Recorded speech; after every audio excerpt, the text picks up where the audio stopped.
Hello, welcome to Bragging Rights, Season 3, Episode... I ain't got it down this week. I've got none. Yeah, Nah. man. Yep. I've missed it off the top. Sponsored by Comscarf, hosted here at Travel Kingswood as per usual. Please remember to like, subscribe and hype on YouTube if you're watching on there. Before we start, I think we all need to congratulate The 50 our colleague behind the 50-year-old behind the female camera there. behind the camera. tying the knot this weekend, so congratulations, Susan. I was there. I'm not saying it again. Do you remember saying it when you was there? Said a lot of things over the weekend. How are we all anyway? All right?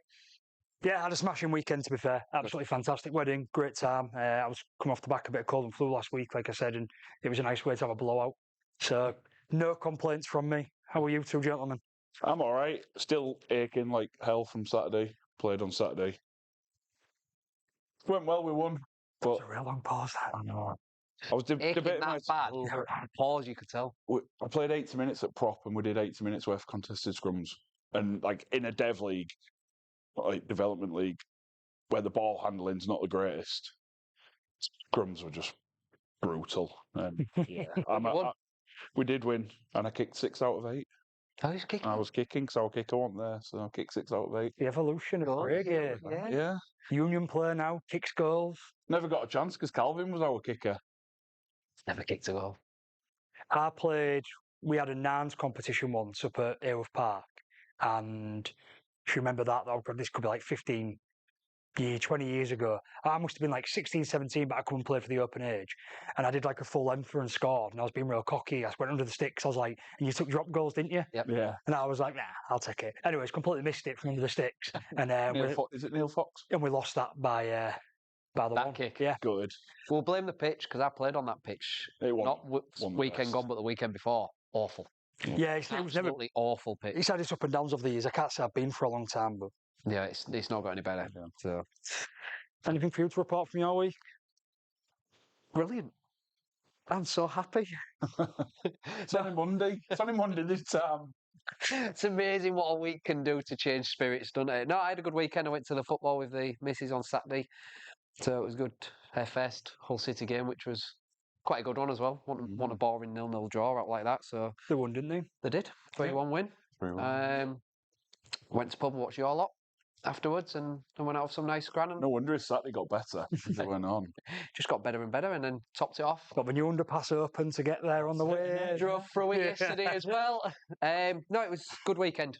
And then, like I said, topped off by our lads getting the victory yesterday. So I think we're starting on that, aren't we? We are, yeah. Oh, yeah. Which is just amazing to see, honestly, because even you were saying last week, like, the negativity in the stands at FC, and is the season over already? Is it a 2024 again? And we was all like trying to calm it down. That was just Jimmy. Yeah, just Jimmy from Barbados, wherever he is sending messages. And all of a sudden it's like, we should beat Leeds. Unexpected, to say the least. But deservingly deserved. Absolutely. 100% deserved. Like I said last week, don't you just love I finished our section last week. Don't you just love the roller coaster of rugby league? Like Not last really. week. Oh, you're in the valley at the minute. Last week we wanted to get off the rad. We don't this week, do we? We're flying and it's great. And straight off the bat, the intensity and attitude just looked totally different to anything we've put forward all season. I've not seen that intensity or attitude from our boys and since last season. Can't say I've seen it this season. And it was great. It was all game, line speed, something that we're not really known for. We're normally a team that likes to invite pressure on and will defend that way. We like defending that way. But we was in their faces and Leeds just did not like it all game and won. They so much of the game, like we said, deserved winners FC for sure. It was the best you've probably put together this year, definitely. There's no denying that.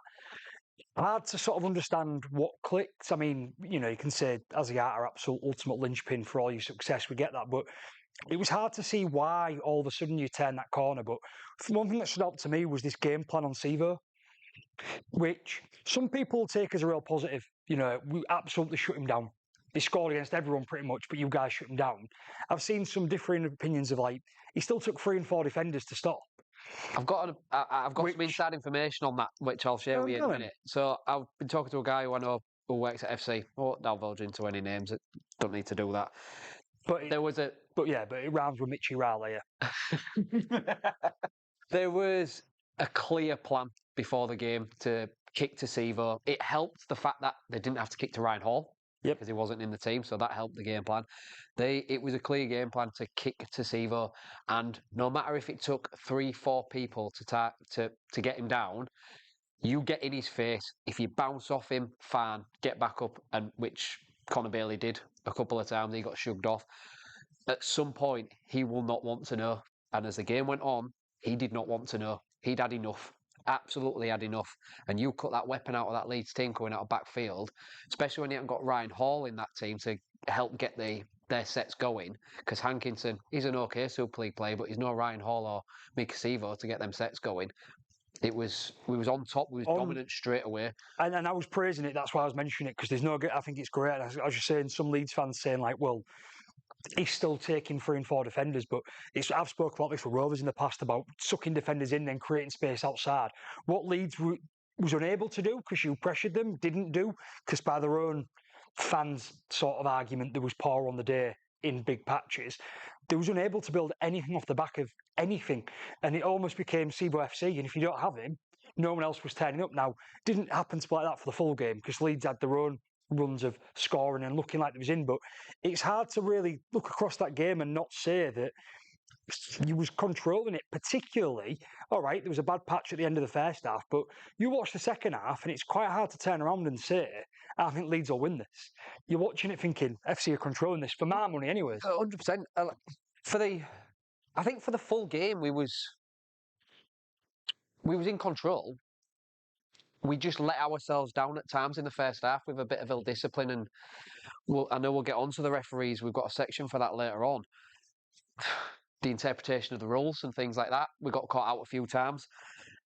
But going into half-time, I feared a little bit, thinking, we've had such a good first half, but we're still 2 points behind. Have you peaked? Have we? Not so much have we peaked, but have they mentally, have they just got one up on us having such a good first half but not going in ahead?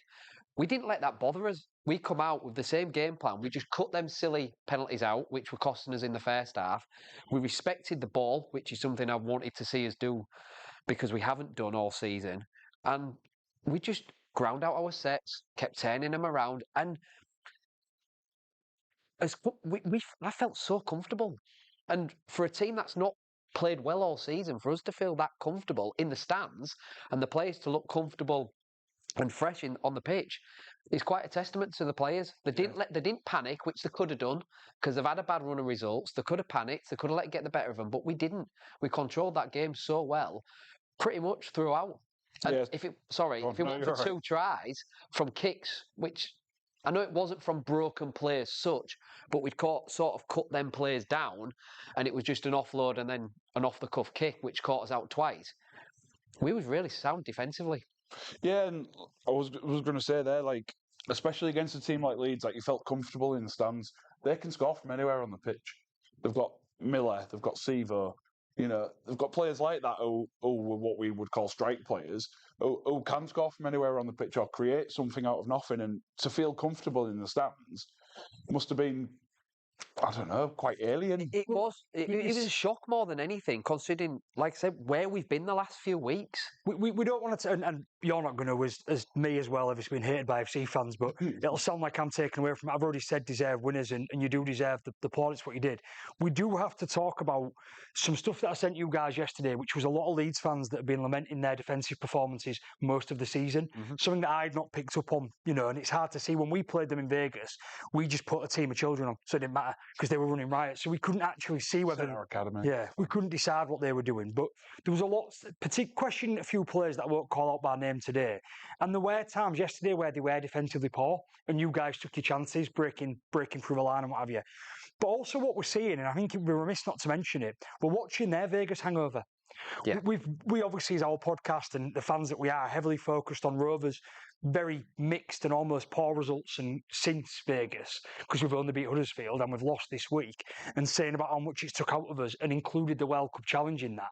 But what I forgot about with Leeds is actually they travelled, and since they've come back, they've been poor. Yeah.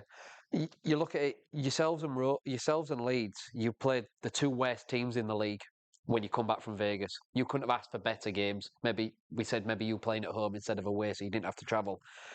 You've then come up yourselves against Catalans, who are a decent team, and Wakefield are a decent team, and then ourselves are putting decent performance, and are a decent team yesterday. And you and Leeds have both struggled when you've come up against decent teams in Vegas. But is that a hangover? The credit on that, sorry, because otherwise it's just me bagging Leeds and saying Hull didn't deserve it, because Hull deserved to win. I think I've said that 3 times now, I won't say it again. We get it, all right? Yeah. It might melt if he says it again. I didn't trust your team against a Leeds team like that to not get sucked into it and produce a poor game and come away and they win by 2 points or 4 points, and at the end of the season it doesn't matter. Your team didn't do that yesterday. Didn't get sucked in, showed a bit of grit and determination, showed a bit of different attacking flair. Still wasn't top of the league level stuff, but it was a lot better. And actually said to Leeds, if that's how you want to play, we are getting sucked in. Whereas last year and the year before, we saw you get sucked in against Huddersfield, etc., and play them games. And not only should you be really pleased about that, 'cause it could be the turning of a corner for you, but it must confuse the hell out of you as well, because the 2 words I've written is that last week you had an air of melancholy about you, right? And then this week you've opened with like, what a weekend. Like, where do you go from there? What do you expect? Did your expectations change? 1 week at a time. We've got Catalans on Sunday. I can't. I thought after the Bradford game, we thought I started well. We're going to Wigan. Like, we have a good result at Wigan the last few years. Like, bring it on. Get hammered there. Then we get beat by York at home. Then it just seems to go down, down, down, down, down. And now we've peaked up again. I don't know.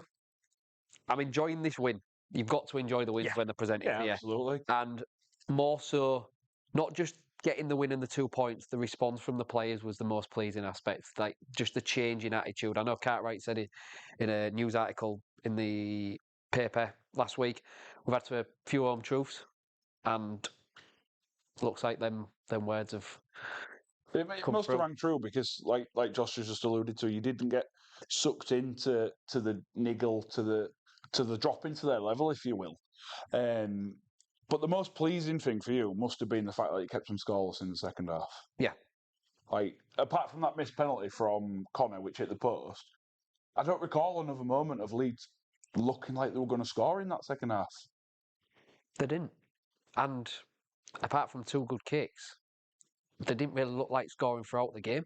They had a couple of half breaks, and I'll give him some credit here, that brilliant try-saving tackle from Burrow under the post in the second half. But that's it. Not something that you'd think Leeds.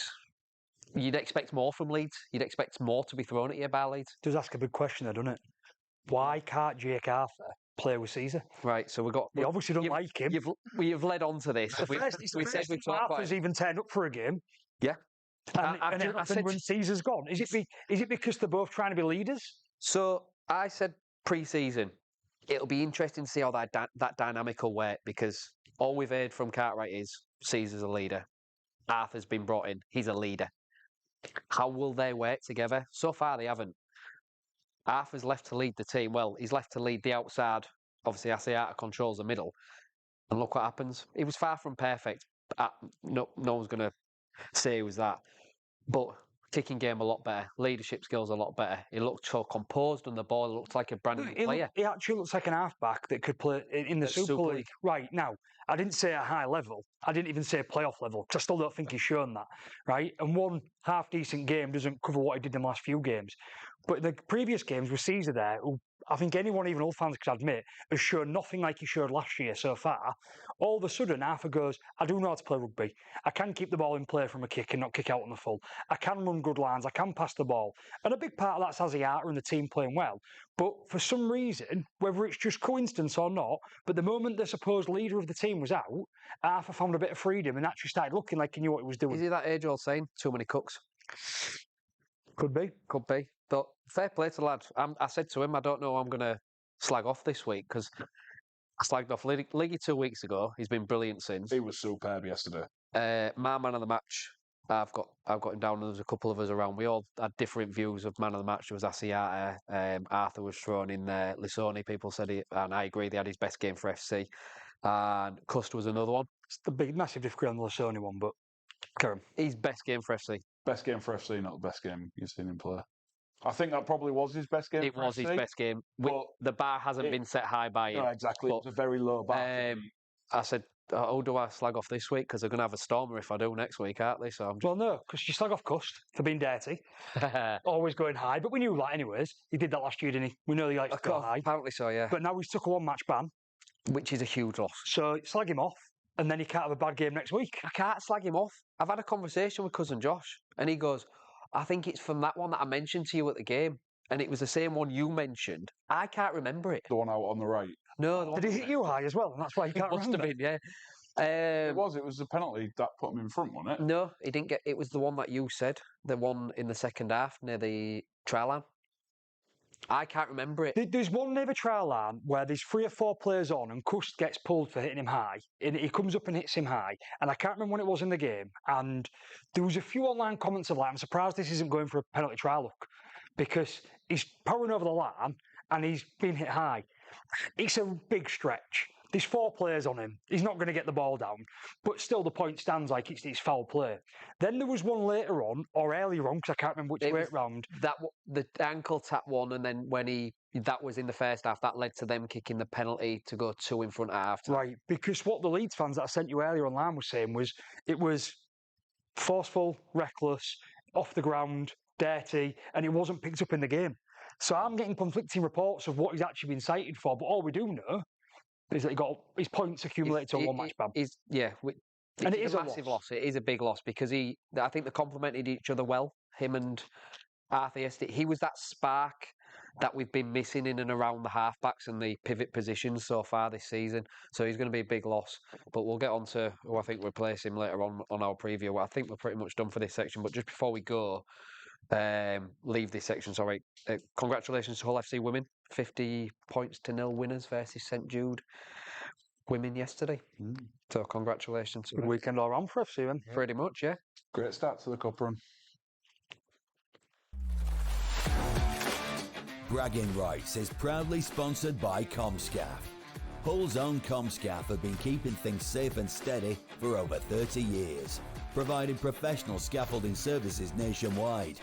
If you need a team you can trust for your next project, big or small, head to comscaf.co.uk or give them a call on 01482 782 181. Oh, let's get it out of the way then, shall we? I'd send into Pram Jimmy then, didn't I? Massive sigh, that. Yeah. Where to start? Obviously, usually at the beginning, but the overriding sense from that game is feeling of disappointment. I think it's a chance missed, possibly. But we'll get to that towards the end because obviously that's where the key point in the game was. But I thought we started well. I thought we had an element of control. I thought Tyrone May was controlling it very well, doing what he does best, basically playing in dinner suit. Well, he did take 2 tackles in that first half, which has probably used up his quota. See, that was your first warning sign that something was wrong. Yeah, exactly. And to be fair, he should have got tackled for the try, but Adley blocked the defender, so it should have been 3 tackles. Should have been. He'd have powered over anyway. It's by Hadley's good grace that we're sat here right now. Thank you very much. How dare you?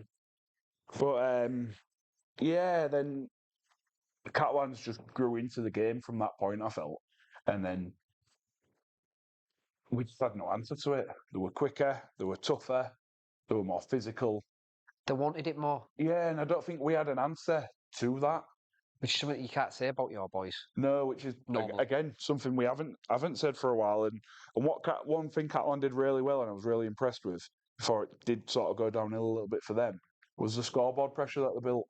Mm-hmm. You know, they scored 2 tries and then the penalty.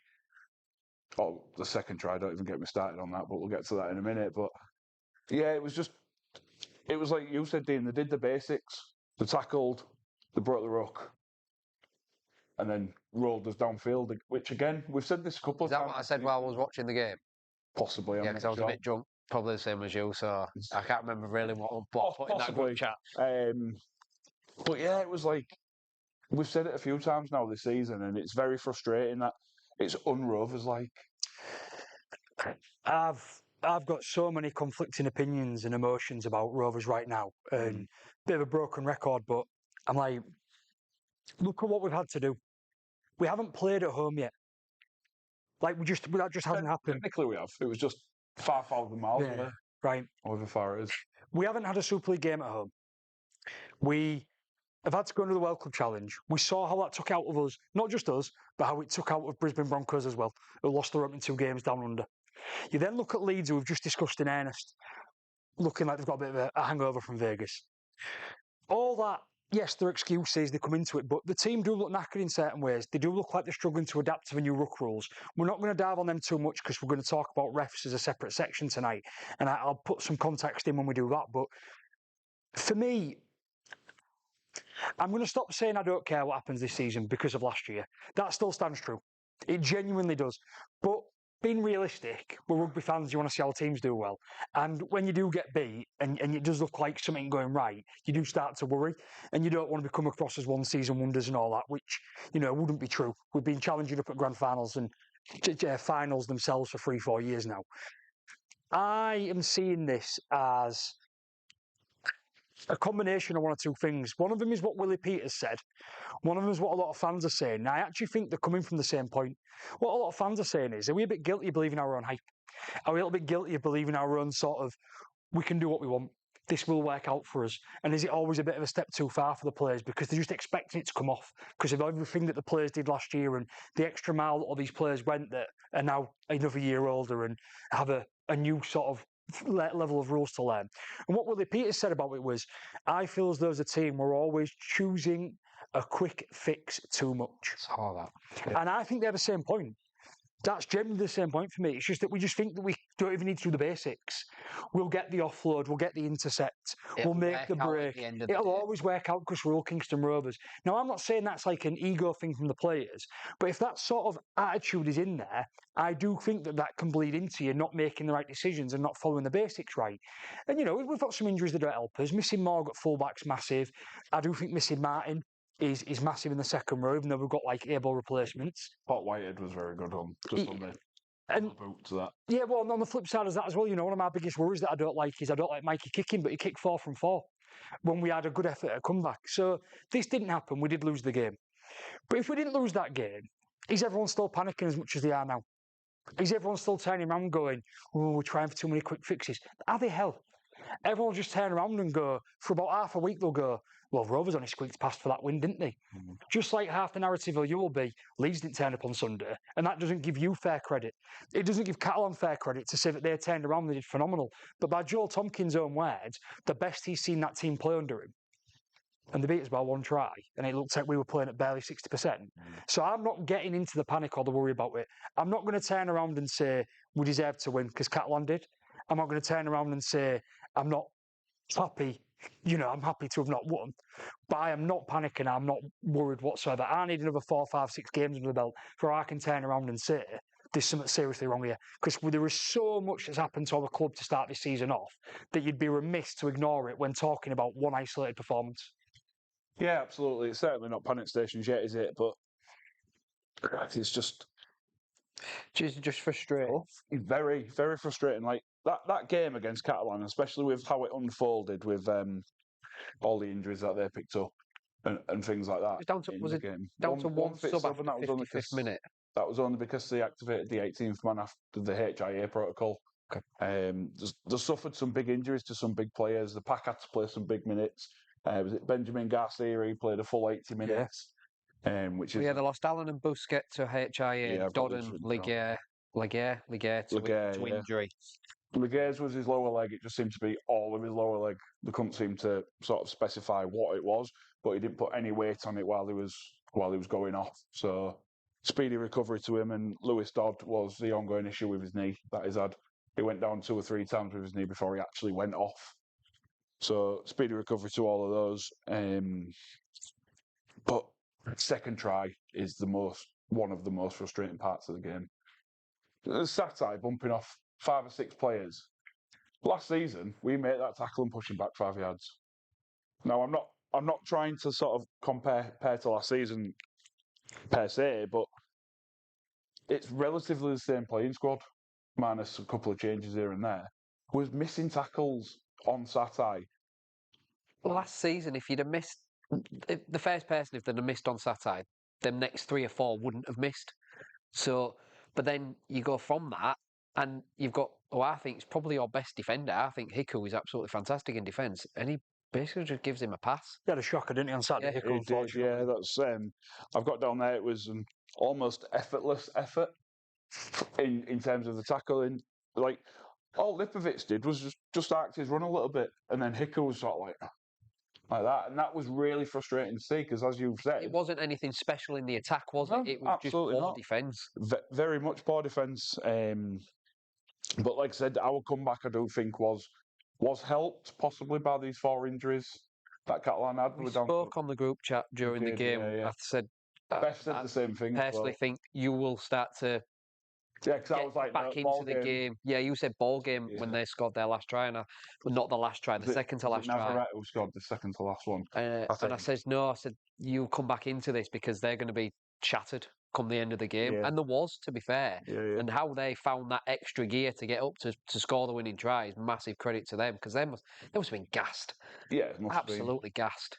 But let's just talk about what gave them that opportunity because this is the thing that irked me the most out of everything. More than Hickle's poor defensive attempt. Broadbent has made a scything run, which is Broadbent-esque because he did it all last season for us, and it was quite frustrating when he got left out last season because you're thinking there's a player there and he's having to miss out because other players are sort of in front of him in the pecking order. And then he makes that brilliant run, and then just this brain explosion of trying to offload off the deck. I've got no words. It's something you don't know. You've not. I don't associate panic and Rovers. Not last season. You were so. Not the last few seasons. No, not just. It was so measured and calm how you attacked, how you defended, but that was just rash. That was just a panic, and that's not you guys that we've come to know over these last few years. So I don't know where that's come from. Is it down to that quick fix thing? That I think so. Look, I'm not going to defend it and say it was great. The break was great. I don't mind it. I don't like the decision making, but I don't think it's what cost us the game. I think ultimately this year we've gone into these games, and if you exclude the game in Vegas, obviously we know what a travesty that was for us. But you look at the other games, you then take out the 2 Huddersfield games, the most injured team in the world, right? And we beat them comfortably both times. And then you look at these close, winnable games, and rugby league sometimes can be a game of inches. And I said this last year when we won by a drop goal in the very first game of the year, and I said to you then, no one remembers that if you go on and win some end of the year. We've fallen foul or 2 this year where we've lost by a drop goal against York, and now we've lost by 6 points against Catalan, where if that one ball didn't go that way and you win, in 4 months' time, no one's talking about that game that you didn't deserve to win. And I don't think we deserve to win. But I'm not going to go around and blame. I'm not saying you are, Craig. Blame it on Broadbent on that one thing. We as a team have got to do better over 80 minutes. We've got to stop looking for quick fixes, like Willie said. And I think that's probably a good example of looking for a quick fix. I think for us, we have a really good chance coming this Friday against a team that are genuinely playing better this year in Saints, a team that have got something to prove. We need to be loud and be armour lads on Friday night for the first time we're going to be at Craven Park in the Super League this year, and just see if the team can actually provide a bit of a performance like what we saw last year, but importantly, the attitude and heart that we saw against Brisbane. That's what we're looking for, because we know it's here this year. We can't turn around and say they haven't shown it, because they have. And they've shown that they can not be stupid and click and do normal attacking stuff against Huddersfield twice. So it's not panic stations, and it's not this one move or this one thing that went wrong. It's just a case of, do we actually just need to hit the reset button and say, basics, no panic, stop looking for quick fixes, go through the motions?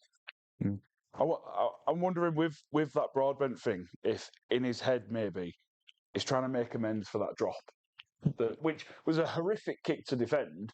Like it was moving all over the place, and he nearly got to it. Fair play, and by his standards, he didn't have the best game. Was he trying to pull off this wildy play where everyone will be talking about it, going, "That was absolutely superb"? Unfortunately, it didn't come off for him, which is frustrating for both of us as fans, and probably for Jack himself, who'll probably been beating him up. He'll be beating himself up more than anybody else is. So. Yeah, absolutely, and I'm not blaming him. It was just frustrating in that moment. But we're not on that pitch in that situation. Of course. So we're not making that split-second decision. But overall, it is a far cry from last season so far. But there's no real cause for panic, as you mentioned about 10 minutes ago, Josh, where there's still plenty of games to go. We've still got Wigan to play twice. We've still got Warrington to play twice. You know, we've still got to play pretty much all the big boys, and we've got Leeds away as well. So I said it before, plenty I'll of say it points on the again. board to take in there. For us as fans, it's disappointing. We still have a game in hand, right?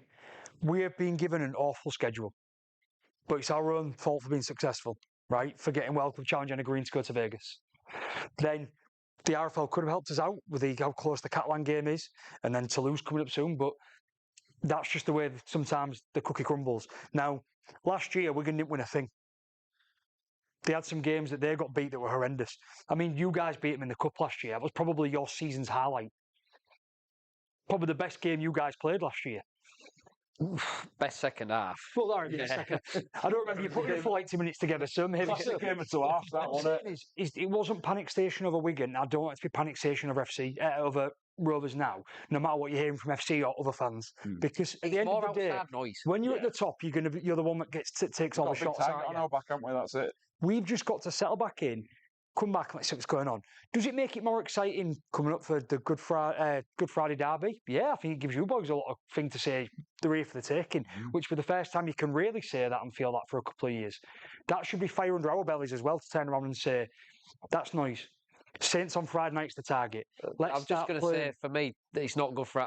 We've got Catalan next. That's the call, and then I'll get excited or dread the derby. But yeah, but I think for me, and maybe it's come across I'm talking, and maybe it's just because I'm still hungover from the weekend and whatever.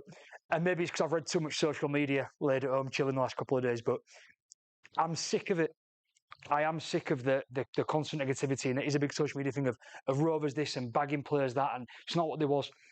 They've won so much good faith and credit in my books for winning all 3 trophies last year and winning Welcome Challenge this year that I'm probably too lenient, and probably for a bloke on a podcast who probably should be a bit more in depth with it, I am too lenient.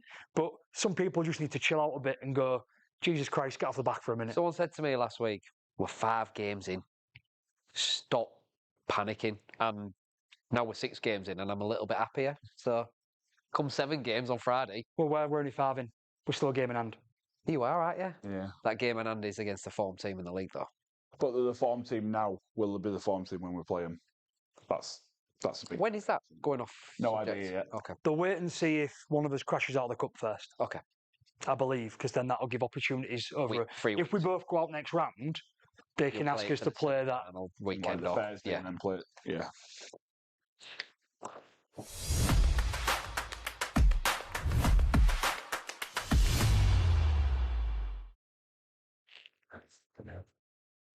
Travel. Am I advertising travel? Yeah, I was just your name. It's because it's crushed under that. It's crushed above there. Travel advert. Travel 1 minute. Travel, as always, this week will be showing all of the Super League games that they can.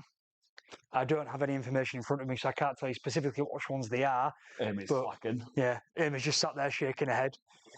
All of them. All of them.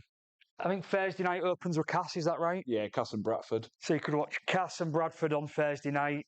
Probably come and watch KR and Saints on Friday night if you aren't going to Rovers, if you're not a season pass holder or, you just fancy a game of rugby. And then probably come and watch FC on Sunday against Catalan if you're not going. Sunday afternoon game. Sunday afternoon. Lucky you. But as always, if you are a season pass holder, do come in, get your 10% off your 15%. And now you've got your passes. 70% off food, no, 15% off food and drink when having food with drink, on a bill, and present your pass and let the staff know. So yeah, get down to Tribal at some point over this weekend, watch the rugby and enjoy yourself. Still not sorted yours out, Craig? I'm going to start eating this cake before it gets dry. Yeah, I know. Can we eat the cake? We're semi-sponsored by Susan's Wedding Cake today. Yeah, sorry.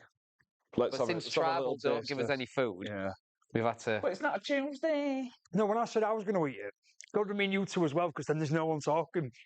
Apart from you, your mouthful. Just watching us eat. The people listening and not watching are going to be like, what's happening? I'm just listening to Josh chew. Right, next section. Speaking of the cake. That is very nice. Christine Cakes on Facebook. Hit her up. Beautiful. That's dangerous if you go typing Christine Cakes into Google. I'm sure there'll be a judge. Back on subject before this goes way off. We going back to the first game of the season. You guys against York. There was a lot of Good that. chatter in our group chat about the referees and these interpreters. You and Susan. Very critical. I don't know if that's because you was losing and you was getting frustrated. I don't know. I did it in the two Huddersfield games as well. I said, leave it 5 or 6 weeks. Let these new rules settle down a little bit. Let's all get used to them, and we'll assess it and we'll bring it up on the pod. That is now this week. Do you enjoy that, Josh? Yeah. Yes. Like Best things eating all day. Cheating is cheating.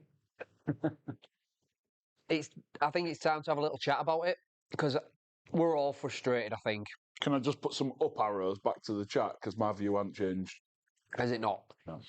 My view is sort of leaning towards where you are. All right, so real tricky subject. Really tricky. And any time a new rule's implemented, it can take the best part, I think, of 2 months, so 6 to 8 rounds to implement. So we're still getting to grips with it. Some clubs in the Super League have adapted to the new ruck rules a lot quicker. Some haven't.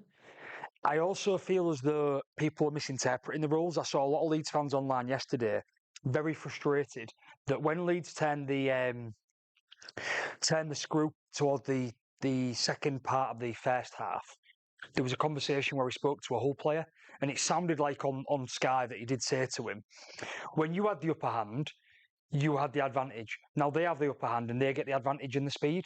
And people are hearing that and going, what does he mean? What I don't understand. But he's talking about controlling the flow of the game, not just the new ruck rules, and about dominating tackles and so on. And it got me doing a bit more research because I knew he was going to ask about it. I did 2 bits of research. I looked at what I'd sent you guys every game this year so far.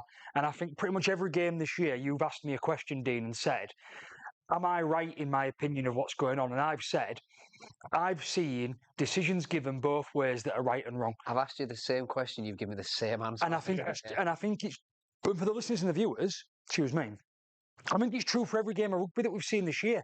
The reality is, you see these 6 agains given that you think there is no chance that's a 6 again. Then you see ones not given where you go, that's definitely a 6 again. And then that also happens to the opposition. And it happens multiple times. And sometimes you walk away from the game and you think, I'm really frustrated with that because I feel as though I didn't get the rub of the green. And sometimes you walk away and you don't realise that you maybe did get the rub of the green because you won. Now, to finish this sort of semi-rant here, I read some good comments about this online on Reddit today to get people's input on it. And it was actually a bit of a back and forth between a Rovers fan and a Saints fan. And the Saints fan was struggling to understand what the Rovers fan was saying, which was pretty much sort of what I was saying there. It's the accent. Yeah, the texted accent. But in the end, what the Rovers fan did turn around and said, I'm going to be a bit cheeky, I'm going to say to you, let's see what happens on Friday night when you've got to players at home with a crowd of the East Stand crowd behind shouting and screaming if they're in full volume, and see how you feel about the ruck rules then. Because that's where it can go wrong, where you feel as though the home advantage has gone against somebody else. And if we come out winners on Friday night and Saints feel as though 2 or 3 dodgy 6 agains have gone against them, that Saints fan will be turning around going, I know what you mean now. And for me, I'm struggling. I see too many given or not given that make it about the referee. And that's what I don't like. That's why I asked the question. I'd rather ask you guys who sat at home watching the game than myself who's caught up in the emotion of the game. I'm not one to bag on referees. They've got and I still think they've got the toughest gig. Not physically on the pitch, but mentally they've got the toughest gig on the pitch during the 80 minutes of a game. So many decisions to make in split second time. Where my frustration is the interpretation of the rules. I think I think the referees are struggling with it. It's not just us as fans trying to understand it. It's not just the players who are struggling. The referees, I think, are struggling. And it's going to take another month, 2 months, maybe half of the season for the referees to fully understand it themselves. Where it is everybody else around us, like the fans screaming, and then yourselves, you'll see it on social media. It's just so frustrating. Just so frustrating, and it's getting a bit boring as well. The negativity around it. When new rules are put in, and there's been some over the last few years where we're frustrated for a little while and then they go away. I can't think of one that's dominating the start to a season as much as this one. There were, times changed only a few years ago. Do you know there was a habit, wasn't there, of a player being left on the floor and the hooker immediately throwing it at their head and getting the penalty for it. And that sort of got phased out quietly and said, we won't give you that anymore. You've got a responsibility to move the ball out. And it wasn't a big rule change, but the ref easily knew how to ref it.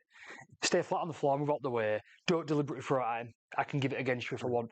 This feels a lot more difficult for the refs to judge properly. And I do think we're not probably getting the explanations from the referees that we want in detail because it's so quickly done. It's meant to speed the game up and there's no argument it does do that. You're just hearing ruck infringement, 6 again. But it's not like the stopping play to give a penalty so they can explain what's going on. That's what adds to the frustration. Now, I think sometimes you have to just got to shut up and take it. And that's what we're doing. But for one... Yeah, well, and we're seeing every team, so don't try and blame one team. We're seeing every team throw their hands up. I'm seeing fans in group chats. I'm part of a couple of group chats. I'm seeing Hull fans complaining about the ref after the first half yesterday. Nothing after the second half, but after the first half. That's what happens. For me, it's just... I think it's probably more frustrating to watch on TV because when you're at the ground, I genuinely believe the vast majority of rugby league fans understand that they don't always see it properly. They shout, they've had a beer and they shout rubbish and, oh, it's high, and then you watch it back and go, do you know what, it was nowhere near his head. You're caught up in the heat at the moment. How many times I've done that? But on TV, you can see it a lot more clearly. I'm worried in terms of the fact that doesn't help us engage new fans. If I'm trying to watch that and I'm thinking, what the hell is this sport all about? What's going on? And when I watch it again, I'm thinking, ruck infringement, 6 again. I think, what did he do different to what he's just done there? And he's laid on loads there. I saw it in your game yesterday. Specific examples, I'm like, we'll get another 6 again here because, Seabo's not got that tackle, nothing given. And then they go the other way and I think, Burrow might as well be taking him to bed. He's laid down next to him. No 6 again. And you think, hang on, I've just called both them wrong. No, I'm not a Super League ref. But if I'm a casual observer, or even a fan with some rugby league knowledge and I'm watching it, I've just seen 2 examples that I expect to be given, and then they're not. Have you heard about Asiata speaking to the ref at half time? I've seen something about it, but I haven't seen. So Asiata went to the referee and walked off the pitch with the referee, who was then greeted with a 50 in his hand. And apparently the question was asked, what are we doing? Why are we getting penalised? What is the difference? And if a player's asking that during the game, I don't know. Like, why is a player like? Especially a player as experienced as it's just the confusion and the inconsistency. First of all, that's good leadership. Approaching the referee to have a conversation, that is good leadership. Especially because he is representative captain, wasn't he, yesterday? He was yesterday. So he is okay to do that. And it isn't a whine or a whinge. That is a referee. I need to understand it looked like a proper conversation. No pointing, no shouting. There was walking off, and it was just a chat between 2 people. But what it isn't doing is it isn't helping our argument. It's helping our argument in terms of what the hell's going on with this rule. Because I'm confused, and it sounds like a lot of people are. I think it's hard when a lot of it's down to interpretation as well, because it depends on the referee on the day. Like you said yesterday about them 6 agains that Leeds got given just before half time, where they're right, where they're wrong. And it's like, I've seen them given, I've seen them not given. Exactly what you've said, Josh. But it depends on the referee. Yep. Like Liam Moore's given them a 6 agains. Somebody like Jack Smith or an Aaron Moore, for example, who aren't as experienced as what Liam Moore is, probably don't give them, because they're not as confident in giving that decision. I felt our opening game against York, when you first said to Craig, can we leave this for a few weeks, not talk about it? That really got I felt as though I was watching a live example of Paul Vaughan do to Rovers what we'd been penalised several times for. Yeah. And I was literally watching it, screaming at my phone saying, you've said let's not talk about refs, I agree with you, let's focus on the game, but this is not being ref the same way. And obviously when you go on to lose a game, you then feel bad because you're like, he's excuse making. But we watched it in the very opening round. And it's continued. And I've seen it in every game for every team so far. And I think, you bring it up quite a lot about players throwing their arms up in the air. You've been quite vocal about that. But every team's doing it this season, and every team's doing it more. Is it the players are throwing their arms up in the air because they're thinking we should get a 6 again for this, and they're frustrated that they're not getting a 6 again, and it's more at the referee, like, where's our penalty? Why are we getting up? They're doing it to get in the ref's head, because every rugby league player out there, no matter how straight as a die they are, someone like Ryan Hall, you know, you can't think of anything he's done wrong in his career, can you? He's never been a menace, a nasty person. He's a gentleman of the game. He'll put his arms up and scream for one. Do you know why? Because a rugby league player will do anything they can to get an advantage on the field, legally, and to win a game. And that's why players are doing it, because they're getting the ref's head and going, surely that's too long. One thing I won't stand for, and this was prevalent in our game on one occasion, is asking for a yellow card. It's not football. Mikey Lewis, don't fucking do it. That really pissed me off. I went straight in the group, didn't I? I went, oh, fuck off, Mikey, asking for a yellow card. I think if you ask for a yellow card, you should get a yellow card yourself. Yellows for yellows. Stamp out the game.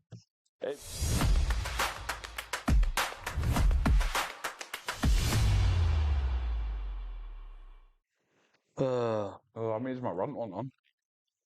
Are we on to news? Right, let me be quick then, because I've made you late by ranting on that one, and then you've missed your rant. And couple of quick bits of news, anyways. Everyone should know by now that Luke Robinson has been sacked from Huddersfield, 18 months into his tenure there. Now, what's interesting about this, and the reason I bring it up, nice bit of cake there, Dean, is because they've opened up applications ending just at the end of this month, so literally the end of this week, really, saying, email us, write to us, let us know you're interested. So if anyone is listening and fancies a go, because you can't do worse than what he's been doing, can you? So, no, but on a serious note, picked up some interesting names being discussed today as potential replacements for Robinson. I'm sure some of them got more truth than others, but the ones that have popped up are Danny Ward. Did he go back to London? Went back to London. Danny Maguire, I think his name will get thrown into every opportunity over the next year or two if he doesn't fall back into an actual coaching role. We know he's got a role at Leeds now.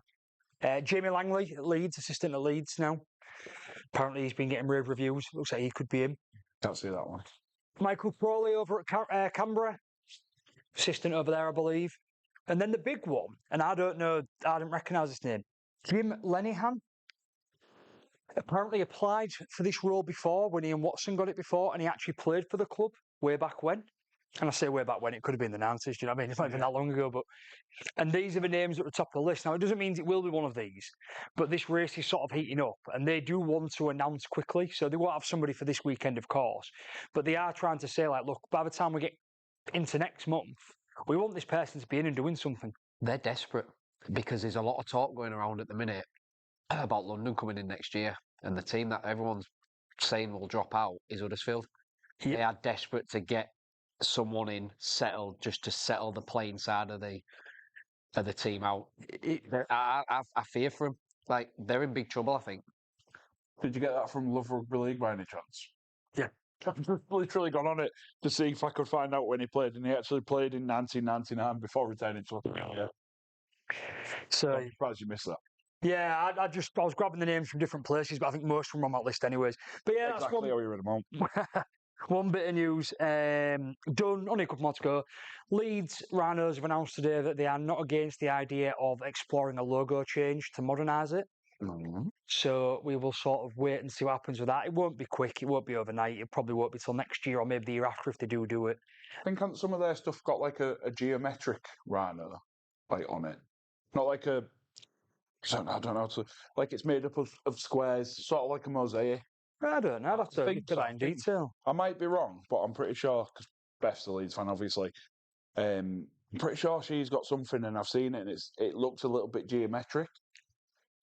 Whether that's maybe a sign, I don't know. I might be wrong on that, Beth. We'll wait and see. She's watched it anyways. So. Yeah, please let us know, Beth. But we obviously saw the negativity that came around the Cast new logo that was AI generated for this season, and quite simplistic and quite basic. Could be found on the top page of Ask Jeeves if you wanted to. So, or DuckDuckGo, other browsers are available. Final bit of news then. Still not really news if you want, but we can't quash the rumours, and they are picking up quite a lot of pace at the minute. But looks like the NRL buying a stake in Super League is getting broadly accepted right now. What we're hearing right now is a £250 million offer to own a stake in Super League. So not outright own it, but to own a stake. What percentage that is, we don't know. We do know that if this does go ahead, it will be the introduction of an independent commission.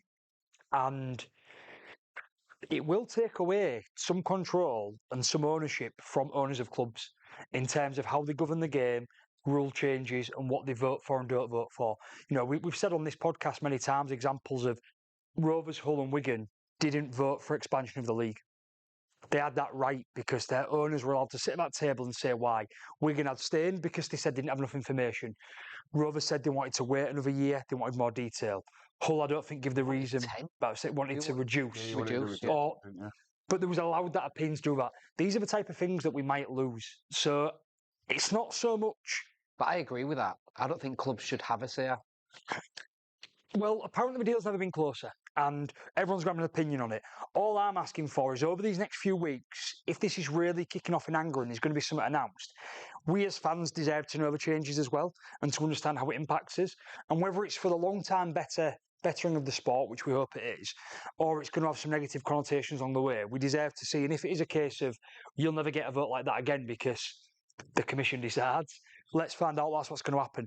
I'm also, Dean, for the record, I'm not against that. I think sometimes you can have too much power, but this is sounding more and more likely. Very interesting. Mm. I'm quite excited about it, to be honest. Yeah, I think it's been a long time that it's 30 years now of Super League, isn't it? This weekend,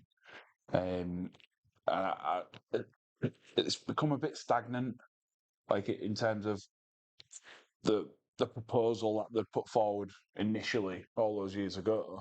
It sort of reached that, but then not developed further. So we'll see. We will. A change could be good.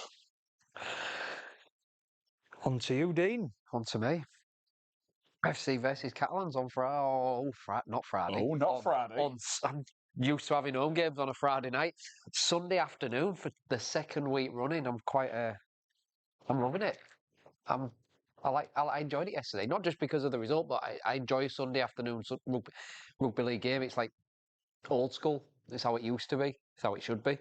It's what we knew growing up, wasn't it, Josh? Sunday afternoon rugby. Sunday afternoon rugby. Just the same attitude and effort again. Like, I'm not saying that'll get us the 2 points, but you start with that and then you're putting yourself on the right foot to hopefully get them 2 points.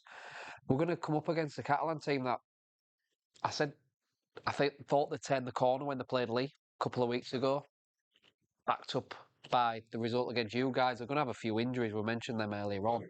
I think all them 4 players will be missing on Sunday, which not great for them. Maybe not Lewis Dodd. I don't know the extent of his knee injury, whether it's just a tweak or whatever. But Laguerre would definitely. Laguerre definitely, and the other 2 failed the HIA. So not great for them. We wish them the best in the recoveries, but better for us because them players were playing well.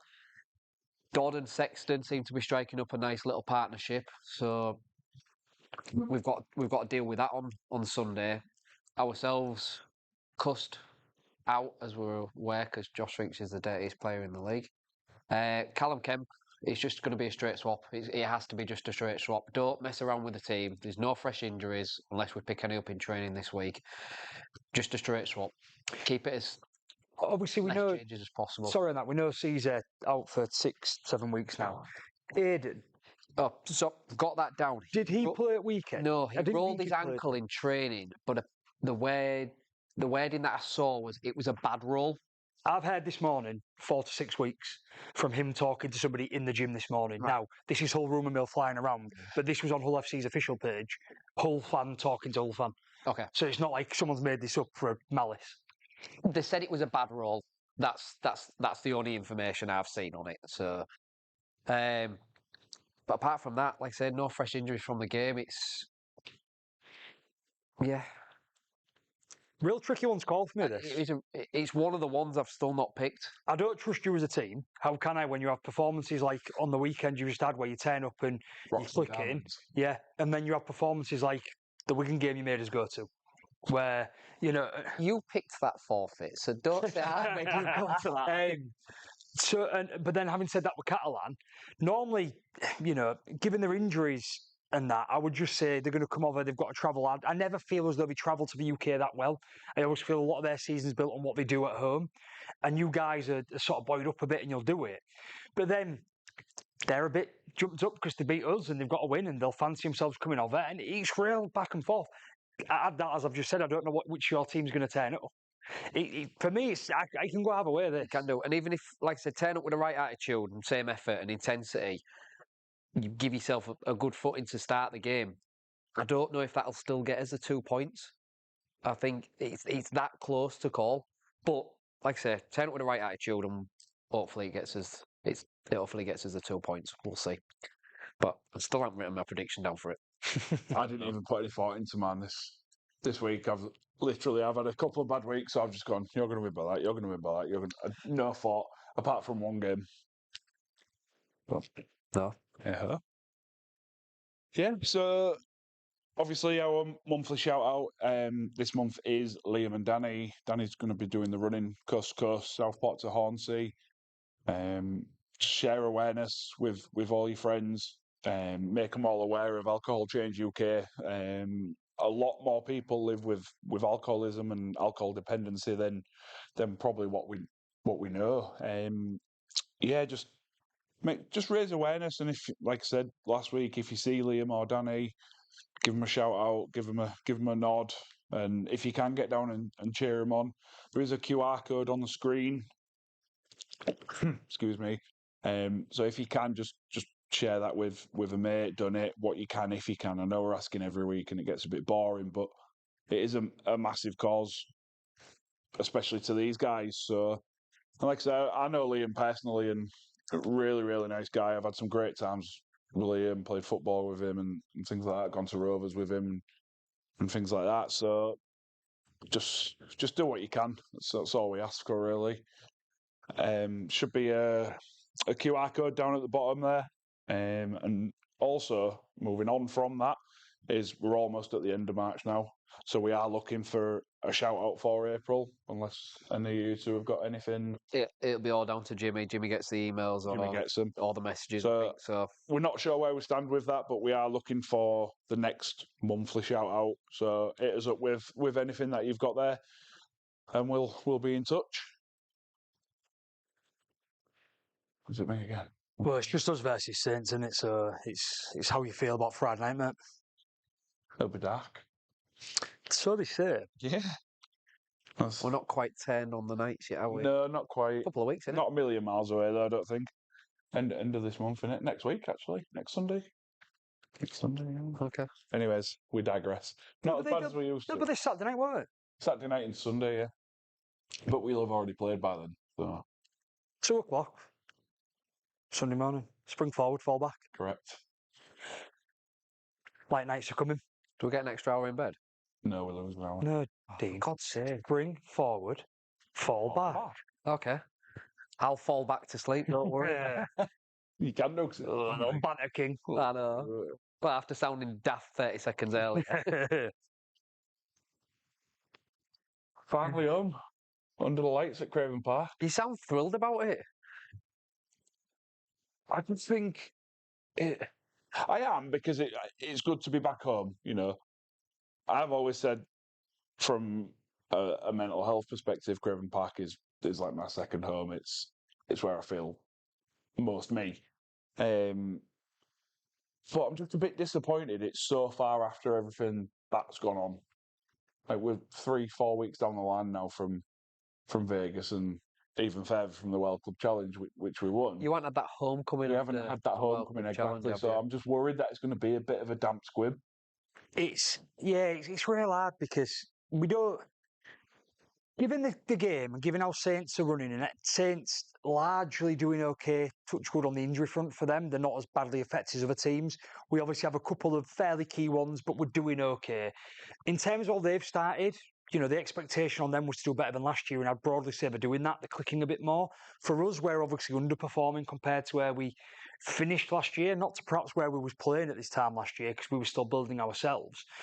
But when it comes to the actual environment and that, it's strange not to have been on a cold February night and seeing the lads and being like, what does this player look like? Like, for some people, you know, and this is genuine what our rugby league is for people, and just the affordability. For some people, this will be the first time that they've seen their club this year.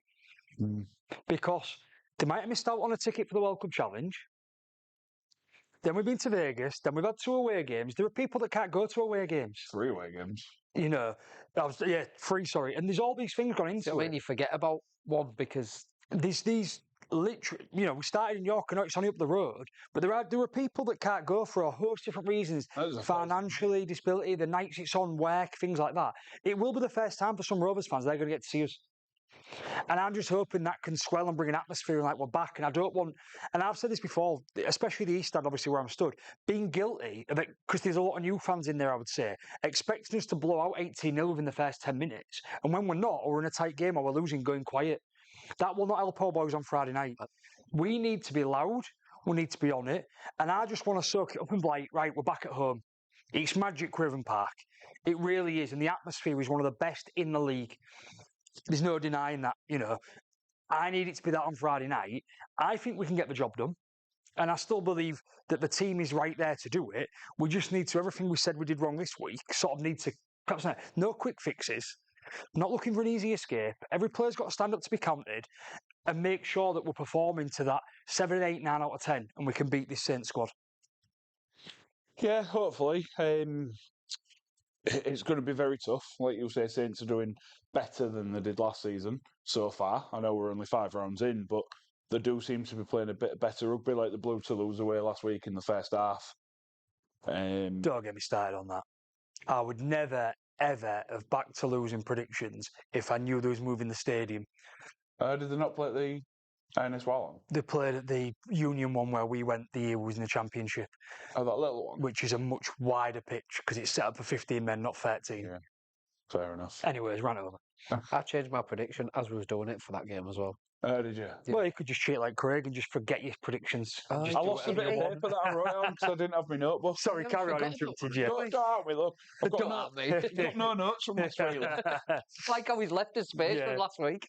Well, that's because that's where it is. Look. But yeah, hopefully get the job done, like you say. Get sort of some semblance of what we've come to know as normality, really. Like, because it has become normal for us, especially winning at Craven Park. It has become that fortress that us as Rovers fans especially know that it can be, which it hasn't been in previous years. But last season, certainly, there weren't many teams that enjoyed coming to Craven Park. Maybe Leeds, because they seem to have our number at the minute. The best performance of our season so far has happened in Hull. The best we've played, the most unique and sort of unbeatable we've looked was in that 60 minutes at the Circle. This is our first chance at Craven Park to turn around and say, right, forget all that noise, forget all the travel, forget all the fatigue. This is what we can do against a team themselves that are challenging for the playoffs and build from there. It's a real chance to put everything behind us, draw that line in the sand. Guarantee you win on Friday night. And it's done now. And everyone's like, oh, and you win convincingly, or you have a good game and everyone goes, oh, actually, Rovers are sort of over the hump now. And everyone starts going, well, it's tough, going to Vegas and then going to Catalans off the back of it and having to play Brisbane Broncos. But right now, all the noise is the shit this year. Yeah. It's a run of 3 quite big games for you. You've got Saints at home to try and kickstart what you want in the playoff league. Contender last year. You've got ourselves in the derby, which I don't care what anyone says. On playoff contender last year. And then you've got York in the cup. Yeah. Massive. So it's a big 3 game. I know you take 1 week at a time, but it is as a set of 3, it's a big 3 games. But it's massive that we're at home for them. That's what's huge. Cup as well. Yeah. So it's a nice little run now for home games. On the bubble. And the fans get to go and see the team. Like you said, the ones who haven't been able to travel and things like that. Right then. My time to shine. Craig, time to shine. Yeah, boy. Let's wrap this up. So we'll start off with a quick rundown of our standings between the 5 of us. Am I off the bottom? Yeah, I'll get to that. I was on floor then. You disrupted me. I'm impatient. Jimmy is still top. 30 points, exactly. Susan is now second on 29.25. Go on, Susan. I'm third on 26.5. Dean is fourth on 25.5. And then Josh brings up the rear on 25 points dead. So you're only half a point behind and a point and a half behind me. So it's still tight. It's still tight, yeah, absolutely. Going on to the bragging rights pool then. The yellow cap this week was a Mr. Mark Wake, established 19... Sorry, no, 1865. I nearly said 1999. It's got a whopping 12 points. It was Mark who joined us. Marco was on the mate. bus. Oh, nice. Yeah. Nice lad, apart from being an old fan. Said the same about you. It jumped an almighty 94 places after scoring 12 points. Yeah, I mean, I had 12 and a half, did we say last week? Yeah, I had a quick gander at the league because I knew I probably didn't have the greatest week, but it turns out it wasn't that bad. And I think everybody had a bit of a... Yeah, I sort of flicked through and I was like, actually, it's still so early. There isn't a lot separating, and that's why you might see yourself, so everyone that does partake in the league, you might see yourself sort of seesaw, like up 46 one week, down 52 the next. Well, I did that last week. I jumped 53 and then dropped 37. He was... Within the space of 2 weeks. So he's up to 19th now. Wow. Well done. And on the flip side of that then, New Forest Robin, Mr. Gary Lee, scored a paltry 3.75 points. But we hadn't heard from Gary in a few... There was a couple of people who scored 3.75, but he obviously had the worst margin. So that's why you We need a food question. The wooden spoon. Yeah, I am missing his food questions, if I'm totally honest. Been a while. So moving on to this week then, we'll start off at the one ball on Thursday night, as Josh has already alluded to. Castleford versus Bradford. I've got Bradford by 10. Bradford by 18. Bradford by 14, and Jimmy's gone Bradford by 8. And Susan's got Bradford by 6. So Bradford across the board there. Rovers versus Saints, Craven Park, Friday night under the lights for the first time this season, apart from in the league, should I say. Rovers versus Saints, as we've already discussed. Again, I didn't put any thought into these, I just banged numbers down, Rovers by 8. I've got Rovers by 6. There's a bit of heart more than head in that, but I do think that's home as well, and everything we've just discussed 5 minutes before. Angie Holdsworth's put. No, Back to Rovers last week. She's not like him and Jimmy, who every time he'll pull off a win, they've never backed him. Like it was like, because you didn't back him last week, did you? No. She actually proved me wrong. You had Leeds by 16, you 10. Oh. But no, Rovers by 6, sorry. There was fans waiting to queue in to get into the ground yesterday. That'd take less than 20 points. Madness in it. Rugby league, yeah. I've gone Rovers by 4. Ooh. Jimmy's gone Saints by 10. Saints by... Yeah, it's all that rum and, no. Generally could easily be, and it could go either way, couldn't it? It could be one of those. Susan's also got Rovers by 6. Over to the LNER, York versus Wakefield. This was a really, really tough one to call. Like, I think a lot of people, myself included, have wrote York off this season in a lot of the games. They keep surprising you. Yeah. Like, 8-point loss to Warrington in a thriller. A 1-point loss to Wigan. We've beaten both old clubs. So there's something there in that for me. That Wigan game, when we predicted it last week, and I think I'd said Wigan by 10, I expect it to be close. And I got like tiny bit of ribbon or whatever, or the week before said maybe, maybe not. I'm going to see what everyone's put when it was so close. I want to see if anyone's backed York in our league. And there was people that had Wigan by 48, Wigan by 46, and about that, because that's how people have viewed that York club coming up. Mm-hmm. And I genuinely think they are the most complete unit so far of the teams that have come up.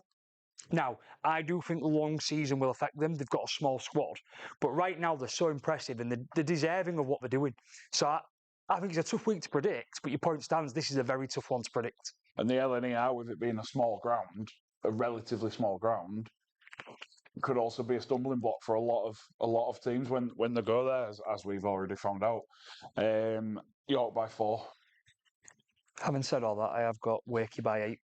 Wakey by 10. Jimmy's gone Wakey by 8. 10 and 8. Susan's also got Wakefield by 10. So just me going for York there. The rest of you have gone away. Brick Community Stadium, Wigan versus Huddersfield, which I'm surprised you didn't pick up in your news, Josh, is going to be officiated by Tara Jones, first female to ever officiate a men's Super League game. So massive, massive credit and congratulations to Tara for that. So, Good that. What are you going to say, Dean? I found out the news just prior to recording. Amy said I was on BBC, so. But yeah, massive credit, and she must obviously be doing. She's run the line in a couple of Super League games, so she obviously knows her stuff. And it'll be interesting to see how that goes. Saying that, I've got Wigan by 32. Wigan by 30. Wigan by 20. Oh. And Jimmy? 30. Susan's got Wigan by 20. Just doing a bit of as well. research for our game. So, sorry. Fair enough. This is the only one I actually put any real thought into at the Lee Sports Village. Lee versus Toulouse. Lee have a lot of injuries, and they're all to first team players. Toulouse, I think, are relatively okay on that front. So for that reason, I've gone for Toulouse by 4. Put that up, Craig. I've got Toulouse by 4. I've got Lee by 8. Jimmy's got Lee by 7. It's by 7, and Susan has Lee by 8. So a bit of a split across the board there. Not happened many times this season. Over to the circle and the MKM FC versus Catalans on Sunday. Finkel will continue. Hull by 10. Catalan by 1. Hull by 2. And Jimmy's gone Hull by 10. What I will say, which I didn't mention in our preview, it's our junior takeover. So what happens is fans, youngsters apply, and they get to, one will be a pitch announcer, one will be, do different bits and bobs. And I know Amy's eldest is the assistant to the referee on Sunday's game. I hope your referee gets an injury. Hull will get everything. So, but yeah, Jimmy's gone Hull by 10 anyway. Susan's gone all by 4. So just you, the odd one out there. Is it? Yeah. I found that one of the hardest ones for everything we said earlier. I could easily see Catalan coming off there, just not having the energy and having the injuries. Hull having that bounce on from how they did this week, and it being like 20-point win. And on the flip side, I don't trust you because you haven't proved you can do it consistently once in the last 3 years. So I need to see Hull do that before I think we need to see Hull do that. And annoyingly, they let me down every time I do back them. When I do back them, they don't win. So fair enough. Final game of the weekend then.